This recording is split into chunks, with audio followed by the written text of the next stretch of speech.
At the time I make this video, the Marvel Cinematic Universe, also known as the MCU, is the most successful connected movie franchise in the history of movies, raking in just over $31 billion over 34 movies. So even including the pandemic movies that limited capacity and the failure of Captain Marvel 2, they're still averaging $911 million per movie. This video is in celebration of Marvel Studios and what they have accomplished along with their parent company, Disney. Welcome back to Comic Power. I'm your host, Comic Killer 72, and welcome to a special report. We're going to rank all 34 films so far from worst to first. If you disagree with my order, go to the comment section and post your own. Don't forget to sub, and here we go. Number 34, Thor: Love and Thunder. This is the only MCU movie that I think is truly terrible. Like Catwoman and Fan Forstic type terrible. They didn't just throw in a couple of jokes. They make the whole movie a joke and just made the God of Thunder some silly goofball the whole movie. He finds Lady Sif, who has lost her arm in battle, and the first thing he does is start telling jokes about it. They embarrass Russell Crowe as Zeus by making him wear a tutu. Valkyrie literally does an Old Spice commercial. The screaming goats got annoying after the first time. A lot of the CGI is subpar. Jane Foster Thor says, "Eat my hammer." Is that supposed to be a funny catchphrase? Because it's not. This movie is even worse than you remember. Just throw it in the trash. Number 33, The Eternals, which had potential but turned out to be a confusing, garbled mess. They're supposed to be these super beings that have been on Earth for thousands of years in hiding. And their mission is convoluted because in one minute they're saying they're supposed to help humans evolve, but on the other hand, they're supposed to stay out of human affairs. So maybe I might give you a pass for not helping in Avengers 1 against Loki and his army, but you didn't help out when Thanos showed up, and his mission didn't affect just human affairs. It was mass extinction at a universal level. You know, we could have used you guys in Wakanda that day. That's not just a plot hole, that's a plot ocean. Despite that, you got 10 new characters that no one ever heard of that you need to develop. Trying to do all that in 2 hours and some change in one movie is a tough task. If anything should have been a Disney Plus series, it should have been The Eternals. Number 32. Thor 2, also known as The Dark World. It's not a bad movie by any means, it's just kind of generic. The villain Malekith is supposed to look like this in the comics, and they made him look like this in the movie. That's awful. The film is boring, the attempted romance falls flat, the only thing worth watching is Loki. Number 31, Ant-Man 3, also known as Quantumania. This wraps up Ant-Man's trilogy with a thud instead of a bang, and what feels like a completely unnecessary movie. You built up Kang to be a Avengers level threat, and he loses to Ant-Man pretty easily? This is a forgettable, plastic, soulless movie. Number 30, Iron Man 2, which is a real mess of a film. The best part of this movie is when Tony testifies in front of the Senate very defiantly, and we get the introduction of Black Widow, which is also great. But then the film suffers from too many competing storylines. His relationship with Pepper, Rhodey getting his armor, his daddy issues, his comparator Justin Hammer, and his own technology is slowly killing him. And Mickey Rourke as Whiplash is probably the worst villain in the history of the MCU. Number 29, Captain Marvel 2, simply known as The Marvels. It now has the distinction of being a stain on the MCU as the lowest performing movie of all time in its history. Quick, tell me, who is the name of the villain in this movie without using Google? You probably can't do it, can you? The major plot hole in this one to me is that Captain Marvel isn't powerful enough to beat the generic villain by herself. But at the end of the movie, she's able to restart a literal sun by herself with no sweat. This movie's like Thor Part 2, is generic with a weak villain. And in an era where most movies feel too long, this one actually feels too short. Number 28 is The Incredible Hulk, the only standalone Hulk movie in the MCU. The story is okay, but I find the CGI pretty bad, even for 2008 standards, it's substandard. And I never liked Ed Norton as Bruce Banner. He's a snarky type of actor, and Bruce Banner is supposed to be somebody who's more humble. Mark Ruffalo is a much better version of this character to me. Until Captain Marvel 2 showed up, it was also the lowest grossing movie in MCU history. Number 27 is Iron Man 3 from 2013. I find it ironic that Marvel's biggest solo star has the weakest trilogy. I didn't hate this film, it's got some great action sequences, but some of the things that are bad in it are really bad. The main villain in it is pretty forgettable, and that whole Mandarin twist is corny to me. And the scene where Tony gives the bad guys his home address and he's not prepared when they show up is nonsensical for the Iron Man character. He also has PTSD, and it appears that he's destroying his armors and is no longer Iron Man. But in the next Avengers films to come, in Captain America Civil War, he's back being Iron Man again like this movie never happened. It's definitely a Shane Black movie the way that Shane Black makes them, but it doesn't work for the MCU. Number 26, Ant-Man 2, also known as Ant-Man and the Wasp, released just after Infinity War. The good about this movie is that they gave the Wasp something to do, and she actually leads the action scenes. However, the reluctant villain in the story is Ghost, who's completely forgettable, and they probably should have given more screen time to the Bill Foster character played by Lawrence Fishburne as Goliath. Like some type of tease of his costume or something. The fact that he doesn't show up in Ant-Man 3 makes this even more disappointing. Ant-Man 2 has some cool action scenes, but it's not essential for the MCU. So not much rewatch value. Number 25 is Doctor Strange Part 1, released in 2016. As they always do, Marvel got it right in the casting with Benedict Cumberbatch playing Doctor Strange. Those British actors are so good, and the movie succeeds because it accurately captures the Ditko, colorful, acid, trippy looking visuals that makes it feel like somebody spiked the punch when you drunk it. I don't think we're in Kansas anymore, Dorothy. And Benedict Wong, playing Wong, is also another great British actor in his supporting role. Where the movie fails is forced comedy like name-dropping Beyonce. Hey, I love Bae, but they shouldn't be name-dropping her in this movie. The film is good, it's just not as good as it should be, and the forced humor was really cringy. Number 24, Black Widow, released in 2021. I did like Black Widow, and it had the huge task of being the first post-pandemic movie released in theaters from Marvel. It includes some really great action scenes that I love. So what made this movie work so well is the connection between Natasha and Yelena. They really sold it to the audience that they care about each other like surrogate sisters. The reason I don't have this ranked higher is because the movie is too late. The events of the film take place in 2016. The film was released in 2021.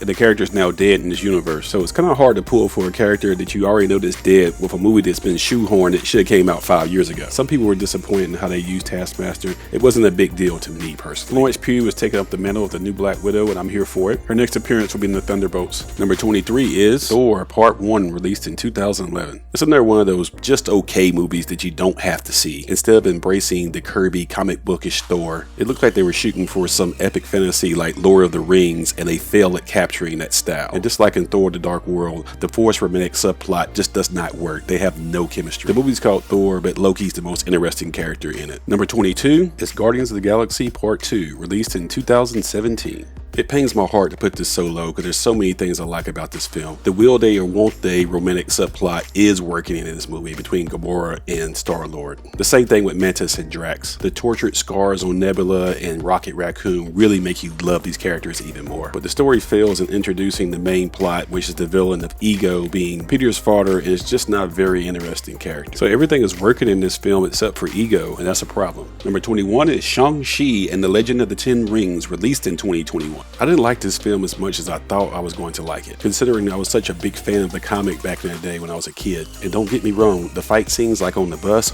I loved them. The betrayal of Wen Wu, aka the real Mandarin, I also liked that. I didn't like the idea of the Ten Rings being so cosmic in nature, at least known this early. The same thing with the dragons. I think it took too much away from the main character in the third act and kind of made it like a monster movie, like I was watching Godzilla or something. I think they should have kept him more street level as the master of Kung Fu in Part 1 and then expand on the epic fantasy stuff in Part 2 and Part 3. Number 20, Captain Marvel, released in 2019. I was happy when this movie made $1 billion at the box office so it could silence the trolls who were trying to tank this film because they were not happy with the feminist stance of its lead star, Brie Larson. But the reality is, it's a pretty solid origin film. We get introduced to the Skrulls for the first time in the MCU, and their ongoing war with the Kree is explained. This movie has some of the best CGI I've seen in the MCU. It's not a perfect film. It's pretty corny how Nick Fury lost his eye, for example. But it's pretty fun and way better than the trolls give it credit for. Number 19, Ant-Man Part 1, released in 2015. By far, the most silly and ridiculous franchise in the Marvel Universe, and it doesn't shy away from it. It doubles down on its ridiculousness. And Paul Rudd is perfectly cast for this role. Michael Douglas as Hank Pym as well. Evangeline Lilly doesn't get much to do in this movie, but the end credit with her suit is a big payoff. Using Michael Pena to explain the exposition in a hilarious way works so well. The movie is just a very fun action comedy heist. Its only failure is having a generic, forgettable villain with powers that are similar to the hero, something Marvel has done way too much. Number 18, Spider-Man Homecoming, released in 2017. This is Peter Parker's first solo movie in the MCU, and it's good but not great. In saying that, Tom Holland is my favorite Spider-Man of all the people who've played him so far. The most interesting thing about this movie, obviously, is Michael Keaton giving a masterclass in acting. He's just wow in this film. The bad about this movie is that they make him way too dependent on Tony Stark, aka Iron Man. I get it, Tony is supposed to be his mentor, he's still pretty new at being a superhero. He just worships Iron Man just a little bit too much, and it takes away from the film. Number 17, Guardians of the Galaxy Part 3, released in 2023. Marvel did the impossible by taking some forgotten, throwaway D-list characters and turning them into household names. Guardians is like the Bad Boys franchise. You really don't care what the plot is or who the villain is. We just love the chemistry and the hijinks of the lead actors. I mean, did you really care about the High Evolutionary? And although teased for nearly 10 years, Adam Warlock did nothing to advance the plot. But it didn't matter, you liked it anyway, didn't you? We got the origin of Rocket Raccoon, and Cosmo is a good dog. Works for me. Number 16, Avengers Age of Ultron, released in 2015. There's a lot of great things that happen in this movie, but it's been rated consistently as the worst Avengers movie so far. I was really excited to see the first full appearance of Wanda and Pietro, and Elizabeth Olsen as the Scarlet Witch has been everything and more in what I imagined in this character. She's excellent. How they introduced a Vision and Paul Bettany playing him has also been great. And what I didn't like is, if you're going to introduce Quicksilver, why are you going to kill him so fast and so easy? I felt like scenes like the Hulkbuster armor were designed to sell toys instead of add something to the actual film's plot. And I think they made the villain a little too goofy and too jokey. He's an AI that's supposed to have some personality, but they made him a little too silly in my opinion. In saying that, the movie's still good when it should have been great. Number 15, Spider-Man Far From Home, released in 2019. This is a very fun movie to watch as we see Peter readjust to his life post-blip on a school road trip to Europe where things go bonkers. We're introduced to Jake Gyllenhaal's Mysterio, which really works, and the chemistry between Tom Holland and Zendaya is electric. There's a natural attraction, so a real-life romance is no surprise. This movie will always be fun to watch, but like Homecoming, it's still too dominated by the shadow of Iron Man. Giving a superpowered teenager a high-tech suit is one thing, but giving him a set of glasses that can call in a drone strike at will is just jumping the shark to me, even for a comic book movie. I'm probably overthinking this though. Number 14, Doctor Strange and the Multiverse of Madness. I really enjoyed this film and its mix of action, horror, magic. It's an improvement on the first one where they tried to force too much humor.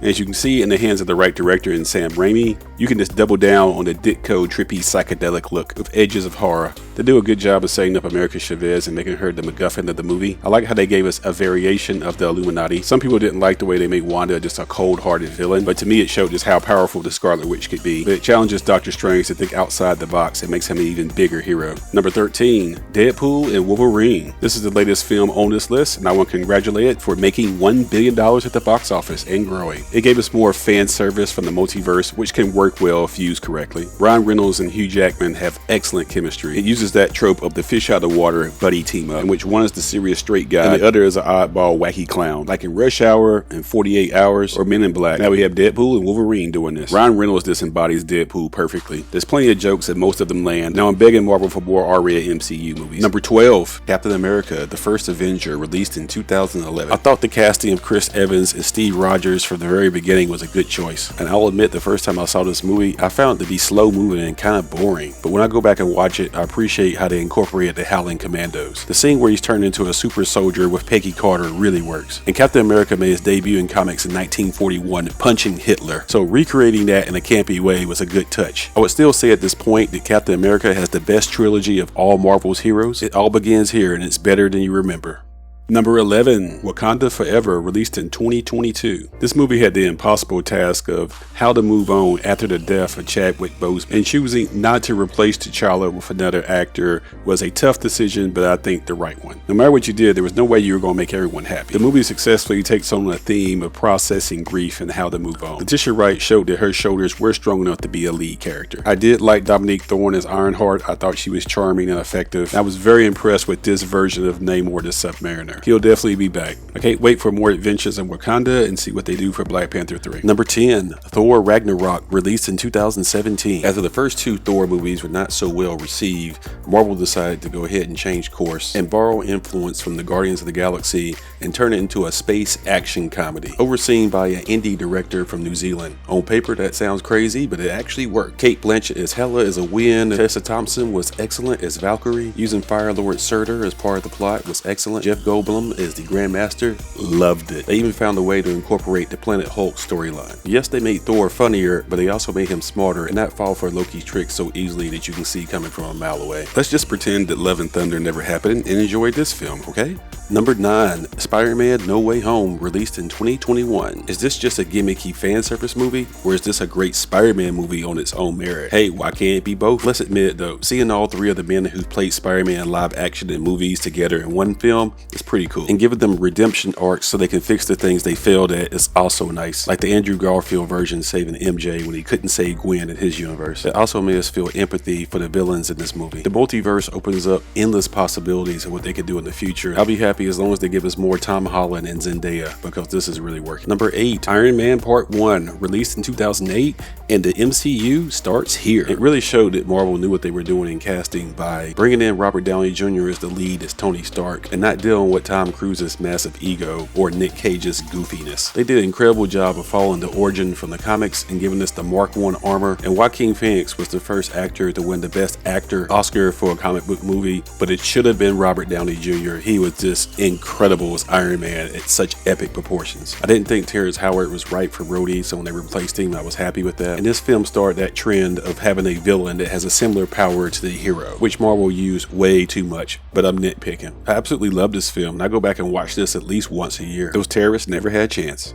Number 7, Captain America Civil War, released back in 2016. Considering all the major players are in it except for Hulk and Thor, you can call this Avengers 2.5, but I call it an orgy of comic book source goodies, being adapted perfectly to film that I can nerd out to. We get the first live action appearance of Black Panther, Crown Prince T'Challa, and the first appearance of Spider-Man in live action in the MCU, played by Tom Holland. And the airport fight scene is one of the best things ever in life. The plot involving Baron Zemo pulling strings makes no real sense, but we really don't care because we're having so much fun. And like Cap said, I can do this all day. Sure can. Number 6, Avengers Endgame, released in 2019. You would think this movie wouldn't work and it would implode because there's a lot of things that people don't like about it. Like in his grief making Thor a fat slacker dude, or taking the action hero out of the Hulk and turning him into Professor Hulk, whose key mission is to explain what's going on to the audience. And of course the time travel plot, because all time travel movies have plot holes, but it overcomes that because we're so vested in finding out what happens to the Avengers and how to recover after the snap. And we get one of the best third act climax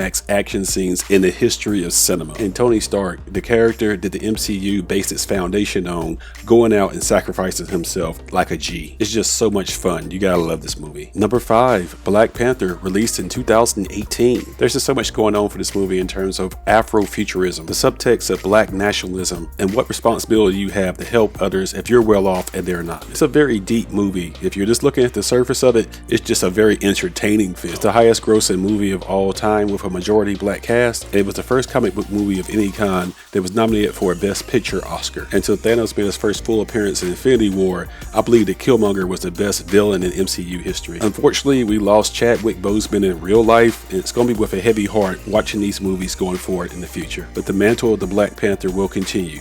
You did us proud, Chad. Number 4, Avengers Part 1, released in 2012. This is the epic fulfillment of Marvel taking its time, building its independent solo characters by themselves, and building up to this big foundation of the Avengers. And at the time it was released, it was the only comic book film not named Batman to make $1 billion at the box office. At 12 years old, this movie holds up incredibly well. The Avengers were formed in the pages of Marvel Comics in 1963, with Loki being the key villain. So it was only fitting in the live action movie that he would be the villain in this as well. When the Avengers theme plays and they all form in that circle for the third act of the film, when they're about to go into battle, it just warms your heart with excitement. I love this film. It's a remarkable achievement. Number 3, Captain America, The Winter Soldier, released in 2014. Cap probably has the best overall trilogy of all of the Avengers solo members, and The Winter Soldier is the crown jewel. It's basically an action, espionage, spy thriller, disguised as a comic book movie. The action is more grounded like a Nolan Batman film,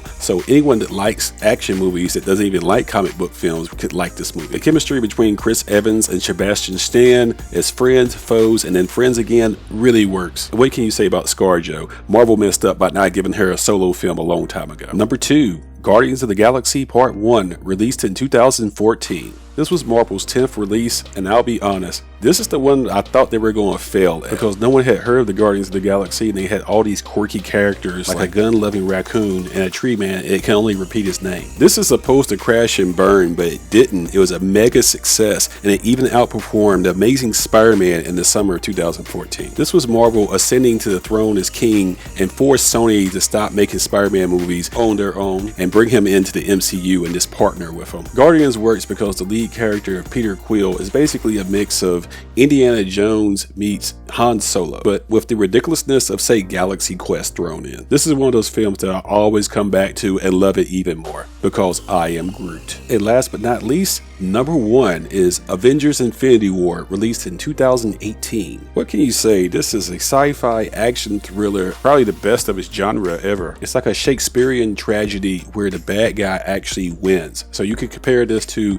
The Empire Strikes Back from Star Wars. It's the first comic book film I had ever seen where grown men were actually crying in the theater when their favorite characters died. In my opinion, Marvel was able to successfully adapt Thanos and make him on the level of, say, Darth Vader in terms of pop culture impact. Infinity War was a great adaptation of Jim Starlin's Thanos Quest, a 2-issue graphic novel series, which showed the journey and how Thanos was able to get the 6 Infinity Stones, and the Infinity Gauntlet, a 6-issue miniseries which broke down the battle between him and Earth's heroes. The Infinity War movie is such an epic tragedy that it doesn't even need music to boost the pacing of this 3-hour movie. It uses 2 songs in the whole movie: the Rubber Band Man when the Guardians of the Galaxy show up, and the theme of Black Panther when they go to Wakanda. Never seen anything like that before that worked in a movie, and it absolutely does, because it shows the bleakness of what's going on here. It's got some of the most quotable lines in MCU history as well.